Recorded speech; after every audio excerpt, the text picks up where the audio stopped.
Hey, so we're back. We're back. First of all, I think it's crazy. We just started this. So many more people tuned in than I thought would, which is amazing. And just so many people have reached out with not only positive wishes, but also their own stories, their own sort of anecdotes to how our first 3 episodes were helpful to them and their own situations. Just the outpouring has been astronomical and much bigger than I ever anticipated, which is pretty cool. I totally agree. I think it's almost at times overwhelming, but in such a wonderful way because, like you were saying, it's definitely touched a lot more people and sort of created this boundary where I think people are more likely or more comfortable talking to us that might not have been in the past. So that's been really positive for me, at least, like having some conversations with people that I hadn't really talked to before, which is fair. It's awkward to bring up if you're a friend of someone, but sort of like it's totally out there in the open now. So those conversations have become more easy. And I think that's been a positive addition to just talking and getting it all out. Yeah, it feels like the floodgates are open. Yes, the floodgates are open all for bets sure. Are off. Like everyone's comfortable talking about everything now. So I'm excited to just keep the conversations going and inspire more people to yap about shit in their head. It's pretty good. So we've decided today to talk about the notion of anticipatory grief and pre-grieving, which I guess is just a synonym for each other. But we talk about it a lot with each other. We talk about it a lot with our family. We talk about it a lot in therapy. So I guess if you want to kick it off, what does pre-grieving, what has that process been like for you? What does that mean to you? I think that pre-grieving to me is a lot about time and a lot about the unknown. And at least our experience right now with this pre-grieving, what I'm feeling is an overwhelming sense of doom. It's almost like this dark cloud that doesn't necessarily ever go away, but it also doesn't have like it just is ebbing and flowing, but in the sense of like, I don't know how long this cloud will be there. And when the cloud isn't there, like when death does happen, like that won't be better, but it is weirdly like this anticipation and this constant state of anxiety and not knowing if it's today or tomorrow or years from now, and obviously hoping it's years from now, but that like unknown brings even more anxiety to me specifically when I think about the pre-grieving. I also think it's interesting because in some ways I feel like I'm mourning something that is still like, I feel like sometimes I'm mourning dad, but he's still there and he's still alive and he's very much himself too. Right. So it's like that aspect hasn't happened yet where we feel like maybe he's acting different. At least I don't feel that way, but it's for me right now a lot of anticipation and unknown, which is a big trigger for my anxiety. So also a lot of anxiety, believe it or not. No, I mean that I feel really similarly. It makes a ton of sense. It's like the unknown has been such a weird, I don't know. I think it's like, that your parents are going to die at some point. You know, you live your life knowing you were going to die at some point. You know, in most cases, your parents are going to pass before you. And I feel like even before all of this, my biggest anxiety was like my friends and family dying. I mean, it still is. Sure. But I would think about it all the time. I would get really worked up about it. And now I'm like, why was I freaking out about it then? Where now it's looming and it's coming and we don't know when, but we do know how. And I think and probably earlier than typical. Yeah, no. Like you said, nothing's changed drastically besides knowing that this is coming, this is happening, and we can't really escape this. Unless there's some sort of miracle. But I think going back to what we were talking about earlier today, like our experience with death has been with grandparents, pets, like that, which was, I mean, very meaningful and it hurt. And I think that we had a lot of trouble with it, especially with our grandparents, our dad's parents, who we were extremely close with. But the way that they passed was also very drastically different and very different from this scenario too. So with our grandmother, she was seemingly fine and well, and then had a stroke and passed in a couple of days. So that was very sudden. Yeah. Like in the hospital, a couple days, like you were saying. And then super surreal, super just like, what's going on? This is crazy. there was almost like wasn't, it was so sudden that there wasn't enough time to process it. Right. Versus I feel like now I've processed what's going on with dad almost too much. Yeah. Like you can't ruminate on it because it just happened so quickly. It's like a freak health stroke accident, incident, whatever you want to call it. Yeah. That killed her, and it was so horrible and so sad, and like, but it just, there wasn't enough time to think about it almost. Yeah, it no, I mean, I feel like I blacked out like her entire Shiva. Like people will tell stories about. I don't remember like, it either. I literally don't remember a thing, like not a thing. I remember her one friend Joan coming up to me and being like, "Did you eat enough this morning?" And I was like, "Whoa, she's back!" Like, but yeah, other than that, I really don't remember any of it. But yeah, it was just a huge burst of emotions. And I also think like that was the first time, at least for me, that I had really seen dad like cry. I'd never seen him like, I mean, we had seen, like maybe on occasion, but that emotionally vulnerable, like being in the hospital with him losing his parent. I remember for the first time, I was like, what is my role in this? Like, this is a woman who I loved, who I was so close with. I mean, I lived with them for a summer. Yeah, like close.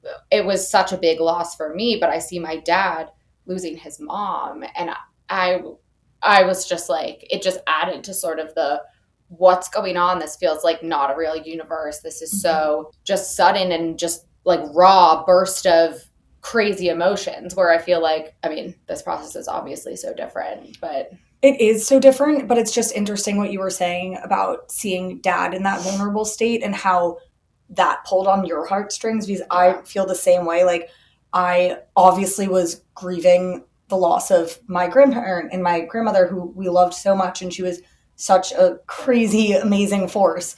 But what hurt the most for me, and what I remember feeling at least, was like seeing dad being upset and like feeling helpless but wanting to help him. And I think it was the first instance, like I'd seen him cry before. He cried when our basketball team lost in the finals in Metro West 4th grade, because he was my coach. Stop. And he cried, and that was the first time I saw him cry, because I cried and he started crying, and it was really cute. But he's always very been fueled by our emotions. Yes. Like when we laugh, he that laughs. Also when doesn't, we cry, he cries. That doesn't count. Like, did he really care about the Metro North team losing? No, he just was sad that I was bawling. I just wanted to make sure, because that'd be weird. For sure.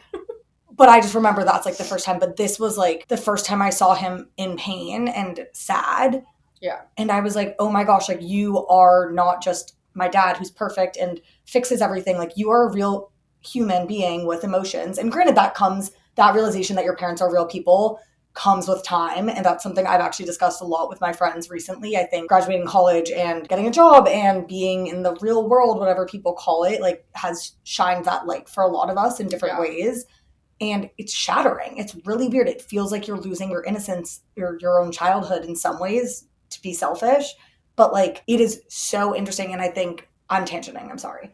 But him seeing his, like, the loss of a parent is just forever a very different thing, I think, for him in that situation, for mom when she lost her dad, when dad lost his dad. And I don't know, I just think it is a very different, as much as you love a grandparent, like your parent's your parent at the end of the day. Yeah. And I think it matures the relationship between us and our parents too, because you see them go through this, and for once, like, we're comforting them. Like, we're trying to be there for them, and it's hard to know how to do that. It's awkward almost. It is. It's really awkward. I remember being in the hospital and like holding dad, and dad was crying, and I was like, this just feels reversed. Like, this is weird, but I guess this is our adult relationship, and we can be equals in times like this. And I don't know, it was, the whole experience was nuts. And then just sort of to tie it back to pre-grieving, the dichotomy between the way that we lost grandma and the way that we lost Pop-Pop couldn't have been more different. Our grandfather, honestly, like, smartest person I've ever met. Same. Just incredibly intelligent, so poised. Very successful. Very successful. He had a surgery that sort of jump-started dementia for him. I would also argue grandma's death jump-started it too.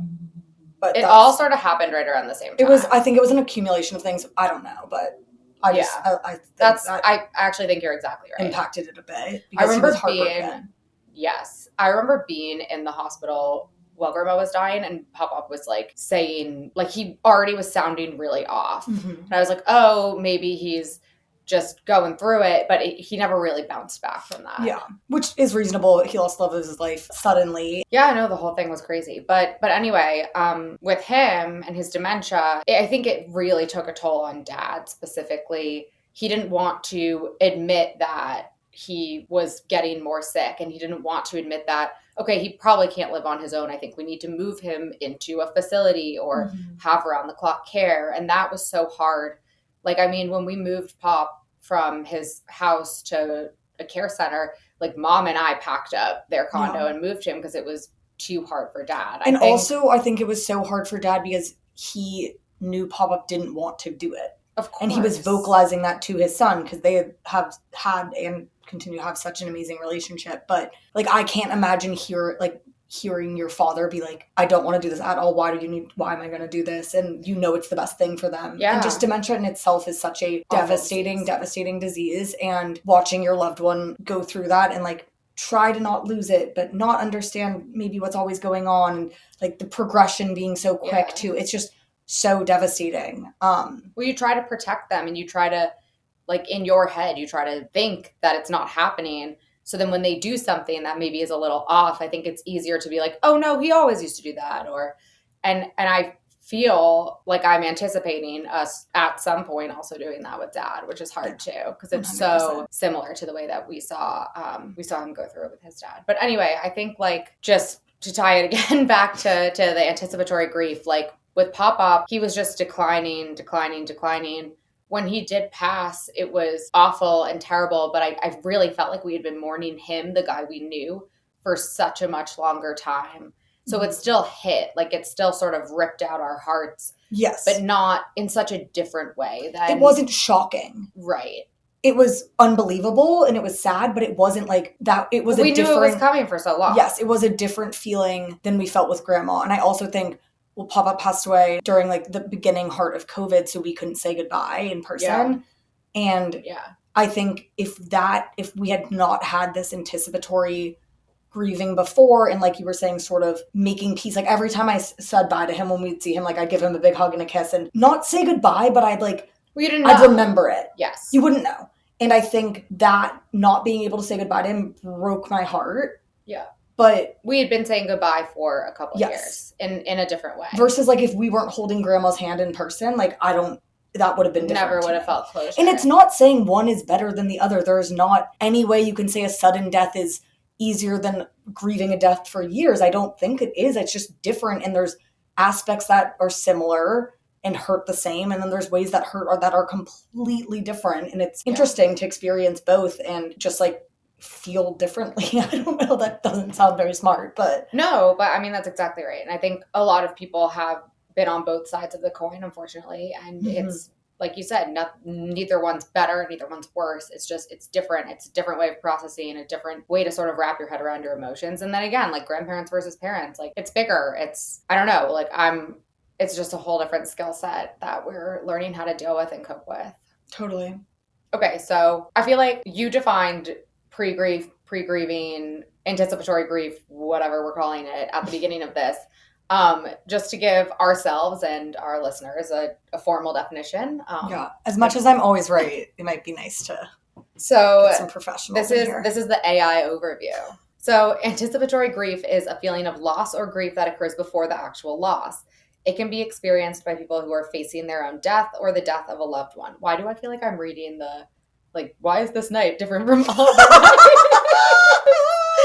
I just read it in that exact voice that I do at Passover. Yes, but that's not your line at Passover. It's mine. I'm the youngest. No, I know, but it was the Passover voice. It was. Yes. Anyway. It's like the public speaking voice. How is this grief different from all other griefs? Well. Anyway, so that's the definition. And then, let's go through the symptoms. That's fun. All right. Sadness, anger, loneliness, or guilt. Okay. Check. Yep. Difficulty sleeping or concentrating. Oh, I've also been experiencing that. How about you? For sure. Anxiety or fear about the future. Not at all. Never. Yeah, never had that. No. Before, after, during this, never. For sure. Numbness or disbelief. That's a big one. Yeah. It's interesting because I had that a lot initially, and I still have it. Yeah. I will forever still have it, but it's like that very much ebbs for me. It totally ebbs and flows for me too. I texted one of my friends the other day. Make that face. I have other friends. Who? Liza. Oh. We can't use names. Oh. She doesn't care. I texted my friend the other day and I asked her just about, because this is sort of my ebb of the numbness, is I think this last week I've been feeling that numbness. Like I haven't really cried. I'm just sort of like floating through life, like feeling a little disassociated.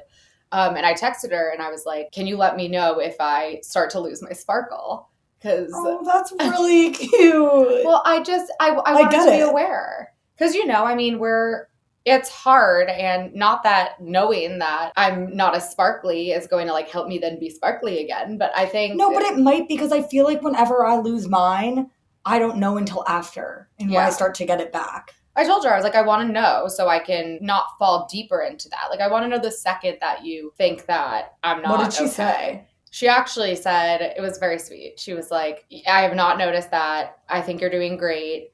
And she was like, I've actually been paying very close attention and doing a lot of work behind the scenes just to always make sure that you're okay. And I literally, that actually broke, I did cry when she was texting me. It broke my numbness and disassociation. So that was sweet. But yeah, anyway, so we're experiencing that. Mood swings. I'm gonna have a mood swings. You know that song? No. Oh, it's good. By who? Lil Sims. Oh, okay. I'll check it out. It's good. Yeah, I don't know. I definitely have been having mood swings. My therapist last week told me I was appropriately manic. Wait, I'm gonna adopt that phrase.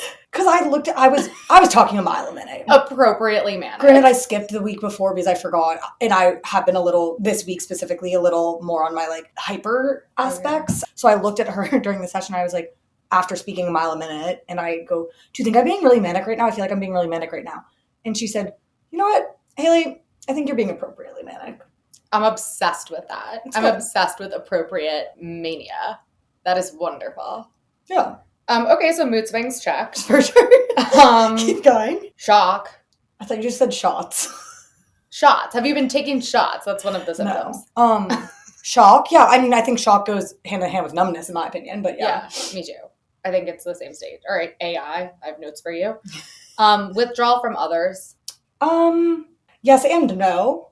Yeah. I think I've really taken a lot of effort with people, and like I've surrounded myself with a lot of friends, and like I've spent a lot of more time with you, and I think I like doing that more, but I've definitely been surrounding myself with specific people that give me energy and make me feel comfortable and supported versus going and spending time with people that sort of suck the energy out of me. I totally agree. I think I've been spending a lot of time with what I call my low social battery friends. Yes, exactly. That's what I'm getting at. So like I can be on 10%, but we can just sit there and that's okay. And I don't feel pressure to perform. Like honestly, you don't feel no performance, no. I didn't realize how performative I am in like a group of people until I stopped performing. And then I was sitting at drinks or like a dinner or something the other week, and I was just not feeling it.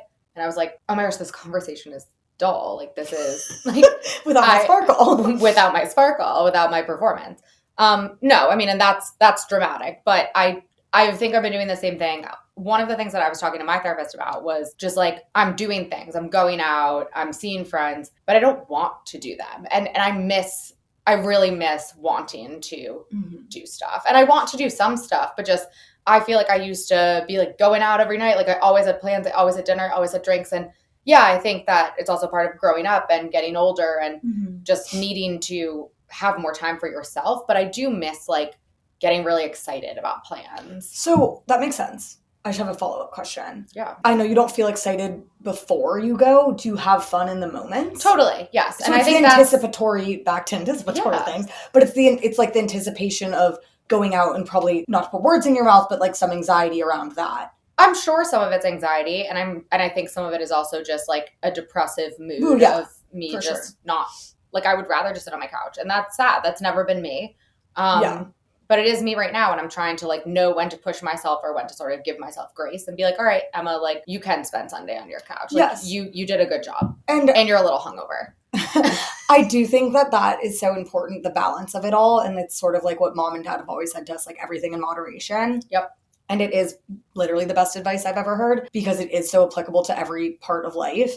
And I think that I sort of have been doing the opposite where I love being distracted. And I feel like when it's a weekend that I'm in the city and I'm not at home, I'm making a dinner plan and a drink plan, and I'm going to this birthday party and this birthday party. And then, during the day when I'm not at the birthday party, I have to go shopping. And it's nice, it's fun, but that's sort of feeding into my appropriate mania where like I need to slow down a little. And I think I need to personally work on that balance because having plans is super fun for me, but I also like have never been more exhausted than I was yesterday and the day before because I overdid it.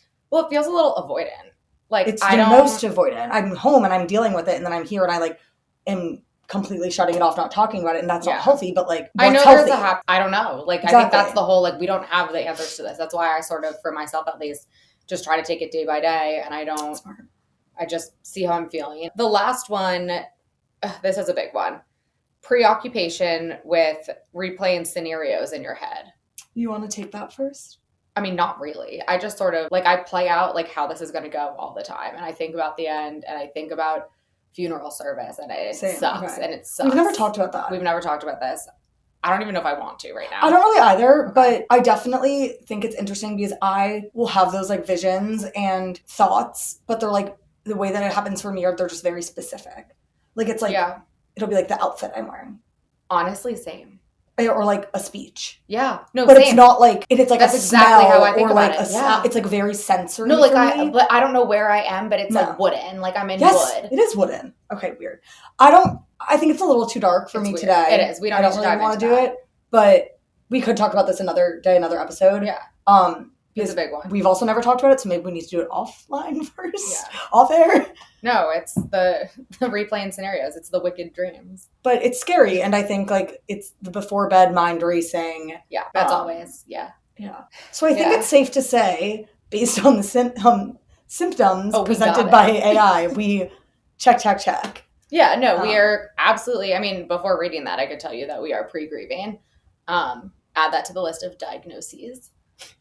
Well, I also think it's interesting, like the word or the term, I guess, pre-grieving isn't one that we just sort of came up with. I think it was presented by the hospital and by the therapists on Dad's team too. When we met with them, it's just like a concept that is very common with people diagnosed with terminal illness and their loved ones that are diagnosed with a terminal illness.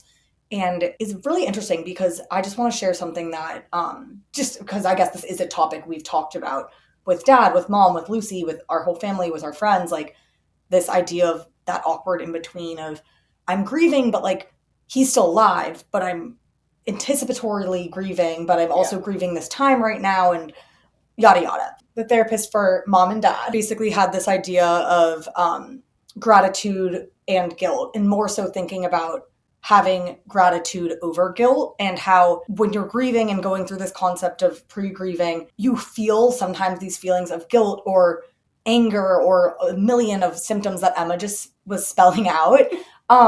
Rattling off. But at the same time, like, especially in our case, I think, and a lot of the love and care that we have for each other, there's a lot of gratitude that comes from it too. But I don't take this as a silver lining, like kind of bullshit thing. I actually think it's very true because with all of this grief we're feeling, we're also like, there's gratitude in it. I'm so grateful that I love Dad this much, and I am so sad because he's so amazing, and I'm angry about that, of course, but how lucky are we to have such a wonderful person in our lives that like his sickness impacts us this much?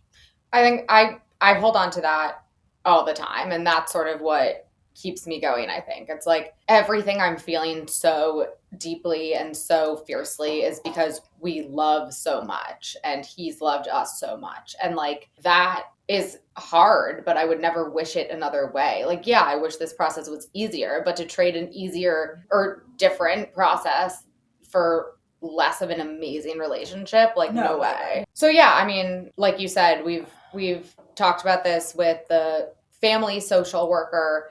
I think we've talked about this in our own therapy sessions, and it's like they tell you, oh, just be in the moment, be present, be with him, spend time, and it is so hard. I mean, when we're with him, when we're at home, like we talk about this all the time because it's always in our heads. It's ever present. Same with his too. Like it's always in his head too. Yeah. It's like we have great moments, and then it's like we're not going to have those. And it's sort of, all right, we're having a great dinner, and I already miss the dinners that we're not going to have with him. And it's really hard. I can hear time and time again, stay present, stay in the moment, be happy for what you have. and it doesn't make it less hard. Like, Mm-hmm. it is just really hard. It's really hard. I also feel like I struggle with it personally, thinking futuristically, like whether it's thinking about like my grad school graduation, which is like in a year, and like he'll be there for sure. I know he will. But like, or more future things for me that aren't happening now and won't happen now. And it's just that sort of weird because again, it's sort of back to that like scenarios, that one of the symptoms you were saying. Yeah, like playing out scenarios. Yes, playing over out and over scenarios. again. Like I feel like when I think about the future, and again back to this like anticipation and the unknown and that intertwining, thinking about the future is really hard for me personally. Yeah. In a lot of different ways. But I don't know. I think you were making such a good point with how much of like this emotion is connected to love. And I saw something the other day that was talking about the connection between grief and love. Grief just brings up a lot of emotion and a lot of love in our case, and care, and also those other emotions too. And that just makes it all so confusing because there's not a right way to feel, there's not a right way to think, there's not a right way to act. And it's constantly changing and doing these ups and downs of depression and these ups and downs of appropriate mania and all of this stuff. And it's really weird, and it makes like me feel out of control, and then that feeds into anxiety, and it's like pretty ass cycle if you ask me. It is an ass cycle. But yeah, I don't know. I think I like what you said, day by day. I'm going to take that on, or at least try. Easier said than done, of course. But give yourself grace, push yourself where you can. That's how I'm trying to do it. Okay, so give yourself grace, day by day, everything in moderation. Throw me another 3 cliche. martinis. Oh, no, it's 2, not 3. You can't have 3. Yeah, we learned that the hard way. You can't have 3. But yeah. More cliches. What's that one that's like saying goodbye? It's so hard because you loved something so much. Or like how lucky it is to make saying goodbye so hard. Oh, God, like that. I hate that one. What is that? I don't know. Now I'm like just thinking, it's like how lucky am I? I'm thinking of like that poster that mom put in your room. I was just thinking it's like the one she put she like sensed that we were a little down in the dumps and like traipsed upstairs with a Winnie the Pooh quote that's like, I will always be with you. No. It gets better because we moved. So a lot of our crap is still in storage because like. Oh yeah, no, they know because mom talked about it on her episode. Oh yes, of course. I forgot. Of course she did. So my mother one day like notices like I'm a little down in the dumps and we're home during this weekend. And so she drives to storage, gets a massive, like... That was not the only reason why she went to storage, was it? No, but it's a big thing that she added to the list. No, she had another reason to go to storage. But she comes back with a massive ass, probably like, 3 by 2 feet? Easy. Like, easily 3 by 2 feet wooden piece of like a Winnie the Pooh book. That's like, if there ever comes a day when we can't be together, you must always remember, you are braver than you believe, stronger than you feel, and smarter than you think. And like, I'll always be with you. And I'm like... She starts hammering in my room. I'm like, what are you doing? She's like, oh, just hanging this up, darling. Like, oh my God. This is like so weird. Do you want me to start crying? No, I mean, she does it like she wants to help us get through our emotions. So cute. But like, we just do emotions so differently from her. Like, I remember when we were moving out of the old house. I was just going to say when we were moving. And we're like, she kept being like, last night in the house, and like rubbing our backs, and we like so many memories. She was like handing me tissues throughout the day. I was like, wait, I already cried. It's okay. I think she wants us to unlock our emotions because I don't think that you or I do specifically a good job, which is ironic because now we're like publicly speaking about all this stuff. But I think that was part of our, okay, let's do this because it's so out of our comfort zone. Like, we don't do emotions as deeply as like other people that I know. That's true. And mom just tries to rain them on out all the time. She tries to like wring out my tears like a washcloth. No, I mean, but it's really cute. Like, I'd so much rather that than someone who's like tells me to toughen up and like. No, she's like, cry. Why are you crying? Cry. No, she's so nurturing and so wonderful that like she wants to like wipe my tears and hold me when I cry. Like that's all she wants. Yeah, she wants to like swaddle the fuck out of us. She always wants to swaddle. Maybe she misses us as babies. Like, I don't know what it is. I think she does. Probably. We're probably a lot nicer then. Yeah, no, I mean, I just think she's great. Anyway, now that we've gone off on 12 million tangents and also somehow got to the Winnie the Pooh poster and made it all the way through the symptoms, I think we've touched on these already, just our own coping mechanisms, but like, I'm just curious what the AI recommended coping mechanisms are for pre-grieving. Honestly, I would love to hear that because I feel like my personal ones are getting a little stale. Okay, well, I don't know if you're gonna like these at all, actually. Oh, shit. I wish I'd read this before. Reach out to people who can help. That's, I mean, we try.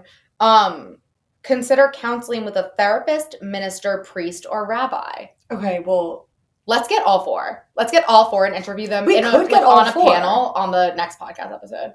I want that panel. Now I'm thinking about the Pied Piper. Fuck. Sorry. Express yourself through art, music, journaling, or poetry. Oh my god, I did that last night. I know. You just did that vase class or whatever. No. What was it? We went to it's an art cafe, Happy Medium. Have you heard of it? No, and I really want to go. I'm kind of upset without me. I'll go again. Yeah. We can go with Will or something. That'd be really fun. And it's like, so it's this art cafe.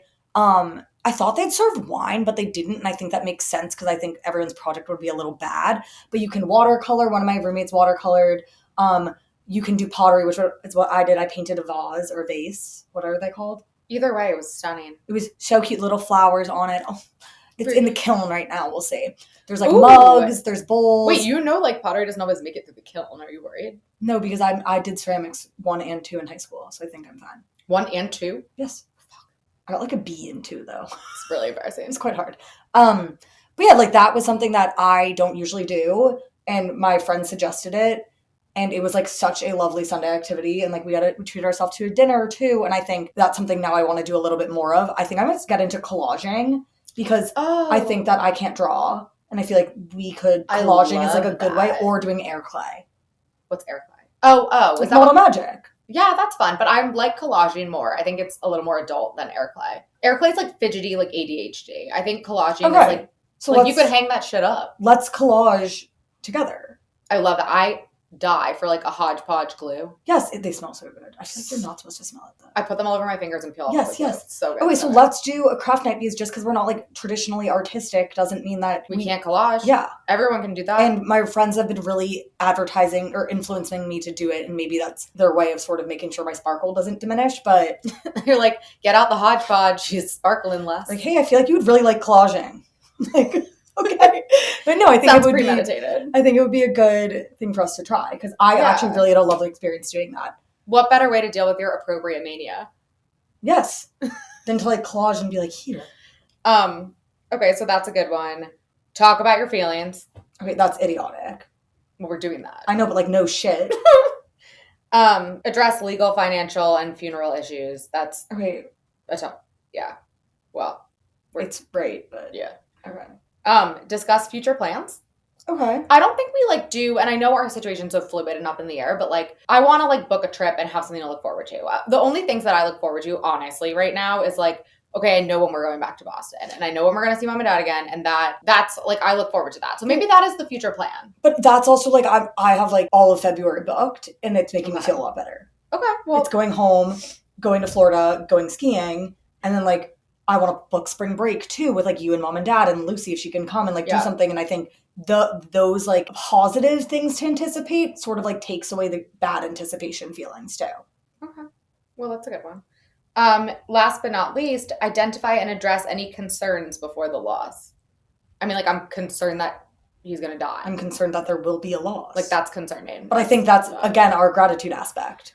We're grateful that we don't have any like major concerns or like reparations to make. Yeah. Yes, any reparations to make, anything to like get off our chest. Any like we don't have to like get closure with anything. That's right. But yeah, that's a weird one. I sort of this whole experience. Do you know the comedian Robin Shaw? Not well, but yes, like of the way that she got famous was she had that viral video like right before COVID of things that she wanted to do in 2020. And she was like reading them, and obviously none of them happened because it was COVID. Oh, yes. Remember? And then she's like, spend more time with my grandma. My grandma died. Like this whole conversation is reminding me of that video. I think she's so funny. AI got us this far. I feel like we can close it out by, I don't know. Why don't you read your co-star? Sure. Okay, so CoStar is this app that one of my good friends is really into astrology. Actually, 2 of them are. I feel like a lot of your friends are low-key into astrology. 2 of them really are, most aren't. You have like a lot of space girls. I do. Yeah. And they in college were like, one night were looking at me and they were like, you are such a Scorpio but Sagittarius cusp, which is what I am. I'm the last day of Scorpio, but I have a little Sag in me, whatever that means. And that sounds dirty. It does. Ew. I have a little Sag in me. Ew. Okay. Anyway, they convinced me to get CoStar, and it's a funny like little app where you you plug in like your birthday, time that you were born, all that stuff, and it gives you your rising, your moon. I don't know what those mean. But anyway, it gives you just a sort of like little synopsis of the day, and it has a do's and a don'ts category, which I think is the best one. So maybe I can share mine. Okay, so the synopsis for mine, it says, "Good morning, HG." That's me. "It's 33 degrees and sunny. Today at a glance. Self-soothe." Kind of like Self-soothe. Self-soothe. It's a tongue twister, but sure. So Unique New York. my do's, gray areas, life rafts, safe words. I don't understand. These are things that you're supposed to do? Yes. And you're supposed to do life rafts? Come on. You have to like be a little open. Don't, jealousy, double dip, compulsive texts. Wait, like double dip in hummus? Yeah. Or salsa. You're not supposed to compulsive text? Yes, and Good luck. I know. So it's like interesting. It sort of came at me. Okay, that's sort of bad. Let me just read the whole thing. Every day it says a little synopsis of things, and there's like something you have power in and something you have trouble with. So right now I have power in a lot. I have power in routine, thinking and creativity, spirituality, Collage, social life, and self. And I have trouble with sex and love. Okay, whatever. Breeze over that. So let's keep going. It says, you have important decisions to make today. It is just as important to establish that you're making them for the right reasons. You have to do it yourself. Your work this month is to submerge yourself in what you've always considered petty human emotion. What? I don't know. This is a big step for you, who says things need to change without always offering a better alternative. Build new bridges. The broader focus of your life during this time is to consider what you're fighting for before you decide to get ruthless. Nobody will understand you unless you get clear with yourself first. That's all interesting enough. I mean, do you think it applies to you? Like bits and pieces, maybe. Bits and pieces, maybe. I probably shouldn't double dip. No. And you probably shouldn't compulsive text. And I probably shouldn't jealousy. You shouldn't jealousy. But I don't know, like some of that stuff in there was talking about like not getting too frustrated, setting goals for yourself, meeting those goals, like working. I think so much of it was working on yourself, which I feel like is a lot of what we talked about just in terms of working through this process. And like working on yourself before showing emotion to other people, which I think is very important. So, well, all good things. They kind of ate. All on a date. It's a fun little thing. Maybe I should start doing it. I'm like scared though. But like, sometimes it's really mean. Like sometimes I'll be like anxious about something and it'll be like, you should be. Like it sometimes can get ruthless. Yeah, I don't know. It's like I don't have the Citizens app because like that scares me. That makes me feel better. I can't explain it. All right. This was great. I feel like you and I have like new topics that we can discuss offline, which is fun and interesting. Yeah. I thought we had exhausted everything. Same. So. And that's a really big one that I haven't talked to anyone about, honestly. So I'd love to chat with you offline. Perfect. Let's go get some chicken dumplings at the Odeon. And maybe a glass of wine. Obviously a glass of wine. Perfect. All right. Well, see you next time. Ta-ta.